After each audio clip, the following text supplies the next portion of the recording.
지금 당장 냉장고 문을 열고 검은 봉지 속에 꽁꽁 숨겨둔 그 견과류 봉투 과감하게 꺼내서 쓰레기통에 던져버리세요. 네, 지금 농담하는 거 아닙니다. 아깝다고요? 비싼 돈 주고 산 건데 어떻게 버리냐고요?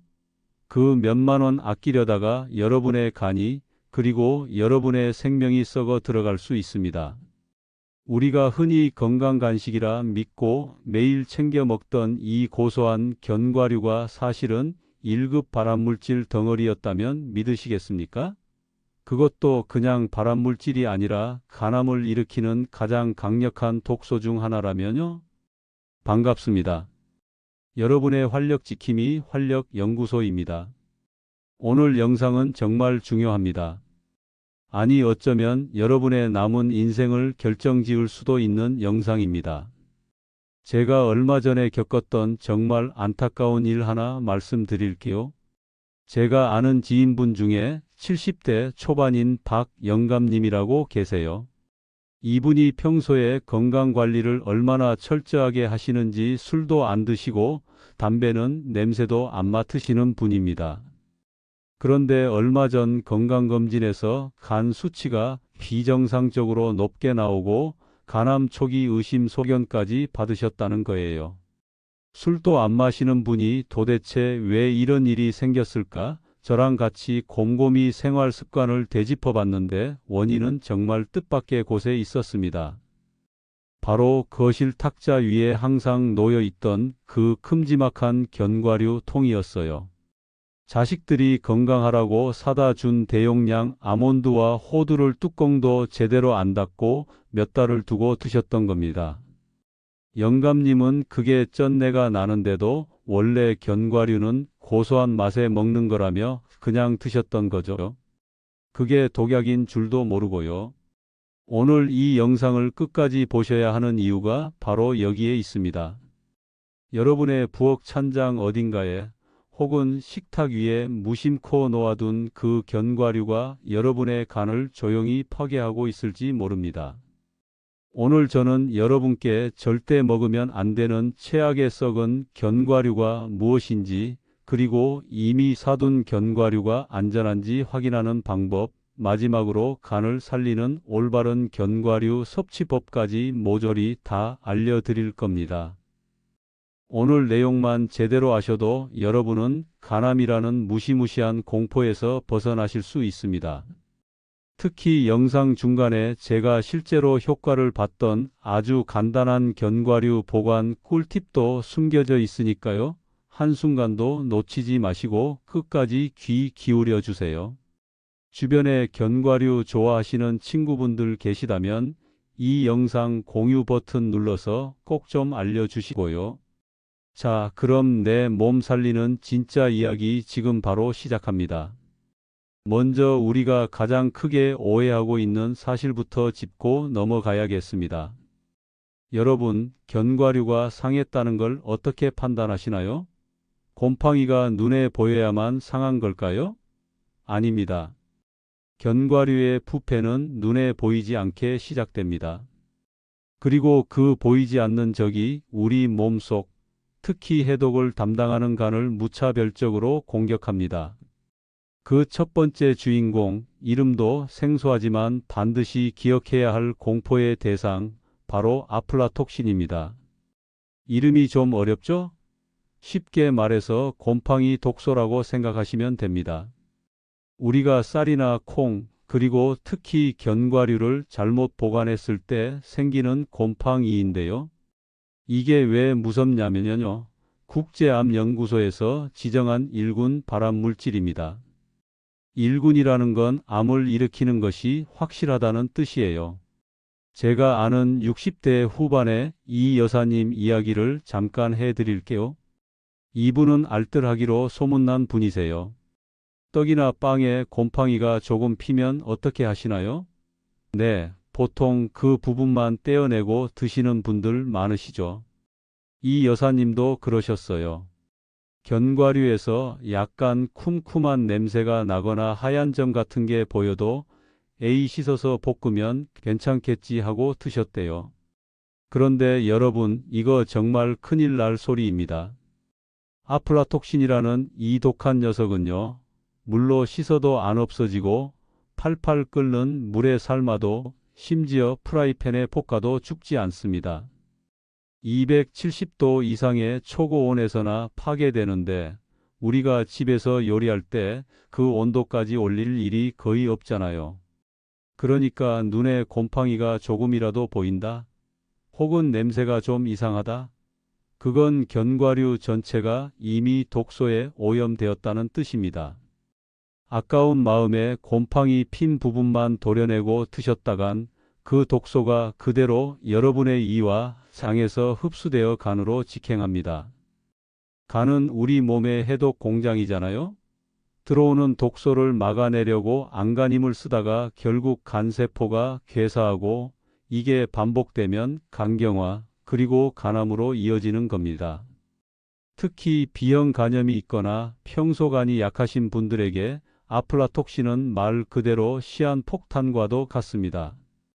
여러분, 잠깐만 더 깊이 들어가 볼까요? 왜 제가 젊은 사람들이 아니라 우리 시니어 분들에게 이렇게 목이 터져라 강조할까요? 젊은 친구들은 간 기능이 쌩쌩합니다. 조금 나쁜 게 들어와도 며칠 푹 자고 나면 간이 알아서 해독을 해냅니다. 그런데 우리 몸은 기계랑 같아서 60년, 70년 쓰다 보면 필터가 낡기 마련입니다. 간이라는 필터가 예전만큼 촘촘하게 독소를 걸러내지 못해요. 제가 만난 75세 김영수 아버님은 평생을 건강 자부심 하나로 사셨던 분입니다. 그런데 곰팡이 핀 땅콩을 옛날엔 없어서 못 먹었다 하시면서 그냥 툭툭 털고 드셨다가 급성간 부전으로 응급실에 실려 가셨어요. 의사 선생님 말씀이 젊었으면 배탈로 끝났을 텐데 연세가 있으셔서 간이 쇼크를 받았다라고 하더군요. 이게 남의 일이 아닙니다. 우리 면역 체계는 나이 들수록 독소와의 전쟁에서 불리해집니다. 그래서 우리는 젊은 사람들보다 먹는 것을 10배, 아니 100배 더 깐깐하게 골라야 하는 겁니다. 유난 떤다고 누가 뭐라 해도 신경 쓰지 마세요. 내 건강은 내가 지키는 겁니다. 두 번째로 경계해야 할 것은 바로 산패된 견과류, 즉 쩐내 나는 견과류입니다. 견과류가 몸에 좋은 이유는 그 안에 든 지방이 불포화지방산, 즉 좋은 기름이기 때문이죠. 하지만 이 기름이 공기와 만나고 습기와 만나고 햇빛을 받으면 어떻게 될까요? 네, 썩습니다. 이걸 전문 용어로 산패라고 하는데요. 산패된 기름은 더 이상 좋은 영양소가 아닙니다. 활성산소를 뿜어내는 독극물로 변질된 상태죠. 혹시 오래된 식용유 뚜껑 열었을 때 나는 그 쾌쾌하고 끈적한 냄새 맡아보신 적 있으시죠? 견과류에서 그런 냄새가 난다는 건 그 견과류가 이미 독성 물질로 변했다는 신호입니다. 제가 상담을 하다 보면 아니, 맛이 좀 이상하긴 했는데 그냥 양념 맛인가 하고 먹었지 하시는 어르신들이 정말 많아요. 특히 양념된 아몬드나 초콜릿 입힌 땅콩 같은 거 드실 때 그 달고 짠맛에 가려져서 견과류가 썩은 줄도 모르고 드시는 경우가 태반입니다. 이렇게 산패된 견과류를 먹으면 우리 몸속의 세포들이 공격을 받습니다. 염증이 생기고 혈관이 늙고 결국 암세포가 자라기 딱 좋은 환경이 만들어지는 거죠. 자, 그렇다면 도대체 어떤 견과류가 가장 위험할까요? 우리가 흔히 접하는 견과류 중에서 특히 조심해야 할 녀석들이 있습니다. 첫 번째는 껍질 깐 호두입니다. 호두, 뇌에 좋다고 해서 박스째 사다 놓고 드시는 분들 많으시죠? 그런데 호두는 다른 견과류에 비해 지방 함량이 월등히 높습니다. 기름이 많다는 건 그만큼 산패되기도 쉽다는 뜻이에요. 게다가 먹기 편하라고 껍질을 다 까서 파는 호두는 공기와 닿는 면적이 넓어서 껍질째 있는 호두보다 훨씬 빨리 상합니다. 마트에서 대용량으로 파는 깐 호두 사오자마자 소분도 안 하고 그냥 식탁 위에 두고 뚜껑 열었다 닫았다 하면서 드신다면 여러분은 지금 간암 유발 물질을 매일 한 줌씩 드시고 계신 것과 다름없습니다. 두 번째는 믹스너트, 그 중에서도 말린 과일과 함께 들어있는 견과류입니다. 이거 정말 의외죠? 달콤한 건크랜베리나 건포도가 들어있어서 맛있다고 좋아하시잖아요. 그런데 이 말린 과일이 가지고 있는 수분이 문제입니다. 견과류는 습기를 정말 싫어하거든요. 그런데 수분을 머금은 건과일과 바짝 마른 견과류를 한 봉지에 섞어 놓으면 어떻게 될까요? 네, 건과일의 수분이 견과류로 이동하면서 눅눅해지고 곰팡이가 피기 딱 좋은 최적의 습도와 온도가 만들어집니다. 편의점에서 술안주로 파는 믹스 너트 중에 유통기한 임박한 것들, 자세히 보면 눅눅하고 맛이 변해 있는 경우가 정말 많아요. 이걸 모르고 그냥 드시면 바로 아플라톡신을 섭취하게 되는 겁니다. 여기까지 들으시니까 어떠세요? 혹시 지금 아이고, 나 어제도 그 믹스 너트 먹었는데 어떡하지? 하고 가슴이 철렁 내려앉으신 분들 계시죠? 너무 걱정하지 마세요. 지금부터라도 알고 바꾸면 됩니다. 우리 몸은 생각보다 회복력이 좋아서 나쁜 걸 끊고 좋은 습관을 들이면 다시 건강해질 수 있으니까요. 잠깐 여기서 제가 여러분께 부탁 하나 드릴게요. 혹시 주변에 견과류는 몸에 좋으니까 무조건 많이 먹어라 하시면서 냄새나는 오래된 견과류 억지로 권하시는 분들 계신가요? 아니면 부모님이 아까워서 못 버리고 계신 댁이 있다면 지금 바로 이 영상 공유 버튼 눌러서 카카오톡으로 보내주세요. 엄마, 이거 봐봐. 오래된 견과류 먹으면 간 망가진대라고 딱 한마디만 해주세요. 여러분의 작은 관심이 사랑하는 가족의 건강을 지킬 수 있습니다. 그리고 저 활력연구소가 앞으로도 이런 알짜배기 건강 정보 계속 전해드릴 수 있도록 지금 빨간색 구독 버튼과 엄지척 좋아요 버튼 한 번씩 꾹 눌러주시면 정말 큰 힘이 되겠습니다. 그리고 또 하나 정말 중요한 게 있습니다. 여기 계신 분들 중에 혈압약, 당뇨약, 고지혈증약 안 드시는 분 거의 없으시죠? 견과류가 이 약들과 만났을 때 어떤 일이 벌어지는지 아시나요? 예를 들어 뇌졸중 예방하려고 와파린 같은 항응고제 드시는 분들 계실 겁니다. 이런 분들이 비타민 K가 많은 견과류를 갑자기 많이 드시면 약효가 떨어져서 피가 엉길 수도 있고 반대로 피가 너무 묽어져서 멍이 잘 들 수도 있습니다. 또 혈압약 드시는 분들, 아까 말씀드린 소금 간 된 견과류 드시면 약 아무리 먹어도 혈압 안 떨어집니다. 나트륨이 혈압을 올리는 건 다 아시잖아요. 그런데 약 믿고 안주 삼아 짭짤한 아몬드 계속 드시거든요. 이건 밑 빠진 독의 물 붓기입니다. 약을 드시고 계신다면 반드시 담당 주치의 선생님께 제가 견과류를 하루에 이만큼 먹으려고 하는데 괜찮을까요? 라고 한 번만 여쭤보세요. 그 질문 하나가 여러분의 약 효과를 제대로 보게 해줄 겁니다. 자, 그럼 이제 무시무시한 이야기는 그만하고 도대체 어떻게 먹어야 안전한지 간을 살리는 섭취법은 무엇인지 구체적으로 알아보겠습니다.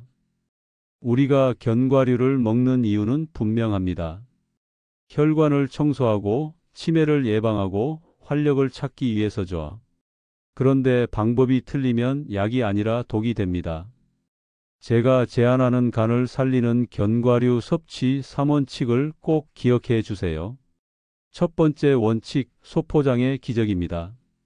제발 부탁드리는데 견과류는 홈쇼핑에서 대량으로 사지 마세요.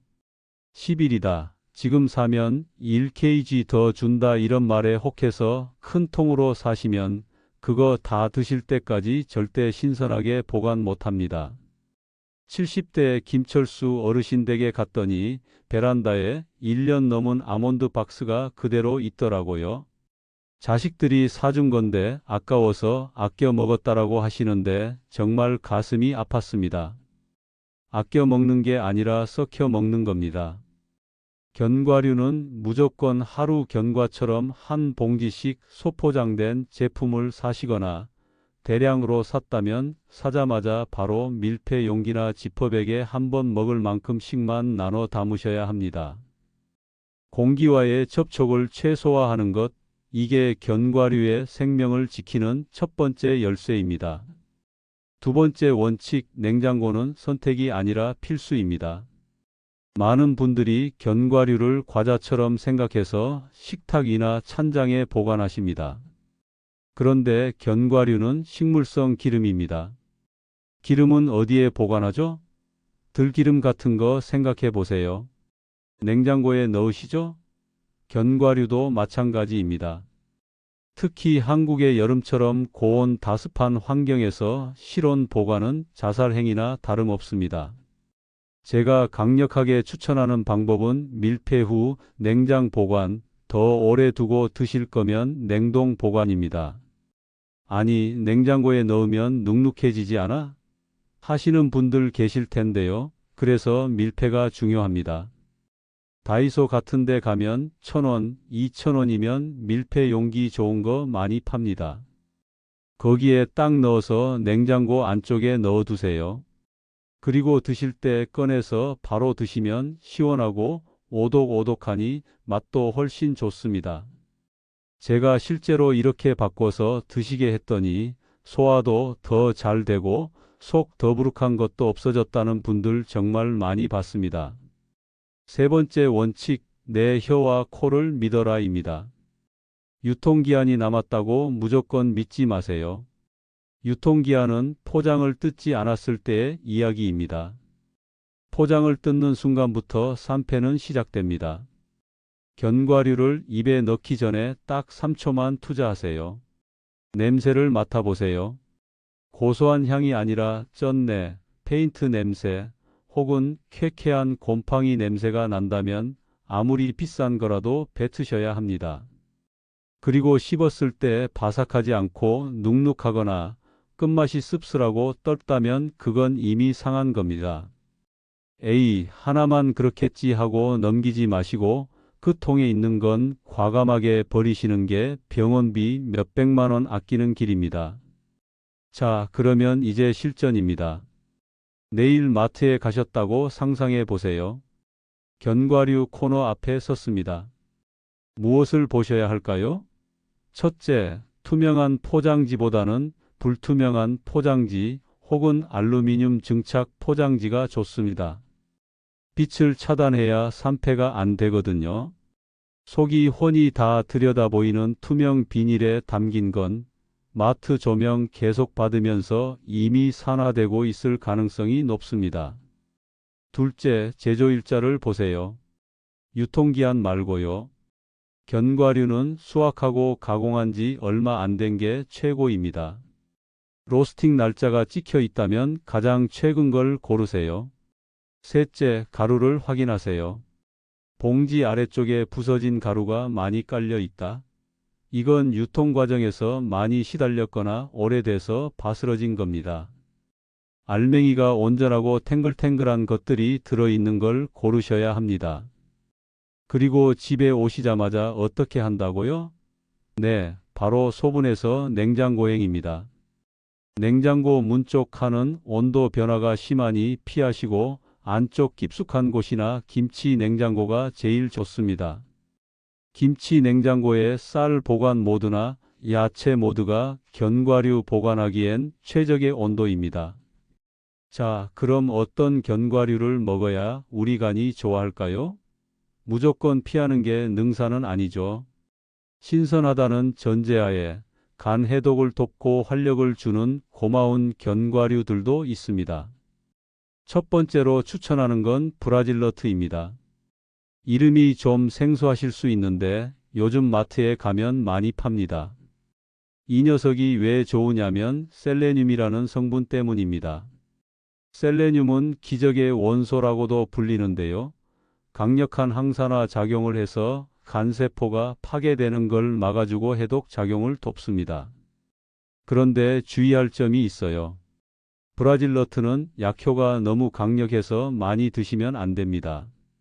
하루에 딱 2알, 많아도 3알이면 충분합니다. 마치 약 챙겨 먹듯이 하루 2알만 드셔보세요. 제가 아는 80대 박 여사님은 이걸 하루 2알씩 꼬박꼬박 드시고 나서 피로감이 훨씬 줄어들었다고 하시더라고요. 두 번째는 아몬드입니다. 너무 흔한 거 아니냐고요? 하지만 아몬드만큼 비타민 E가 풍부한 식품도 드뭅니다. 비타민 E는 간에 낀 지방, 즉 지방간을 예방하고 개선하는 데 탁월한 효과가 있습니다. 간 수치가 좀 높다, 혹은 배가 좀 나왔다 하시는 아버님들, 술안주로 마른 오징어 같은 거 드시지 마시고 생아몬드 혹은 구운 아몬드를 하루 한 줌 드셔보세요. 단 아까 말씀드렸죠? 소금 뿌려진 짭짤한 아몬드는 안 됩니다. 나트륨은 간을 붓게 만드니까요. 꼭 무염, 볶은 아몬드로 드세요. 세 번째는 국산 잣입니다. 예전부터 우리 조상님들은 기력이 쇠했을 때 잣죽을 드셨잖아요. 잣에는 자양강장 효과뿐만 아니라 간 기능을 강화하는 올레산, 리놀레산 같은 불포화 지방산이 풍부합니다. 특히 입맛 없으신 어르신들, 소화 기능이 떨어져서 고기 먹기 부담스러울 때 잣을 조금씩 드시면 단백질 보충도 되고 간도 편안해집니다. 자, 이제 여러분들이 마음속으로 궁금해하실 만한 질문들을 제가 미리 짐작해서 속 시원하게 긁어드리겠습니다. 제가 실제로 강연이나 모임에 가면 정말 많이 듣는 질문들이에요. 첫 번째 질문, 소장님, 볶은 견과류가 좋아요? 생 견과류가 좋아요? 이거 정말 많이 물어보십니다. 정답은 소화력에 따라 다르다입니다.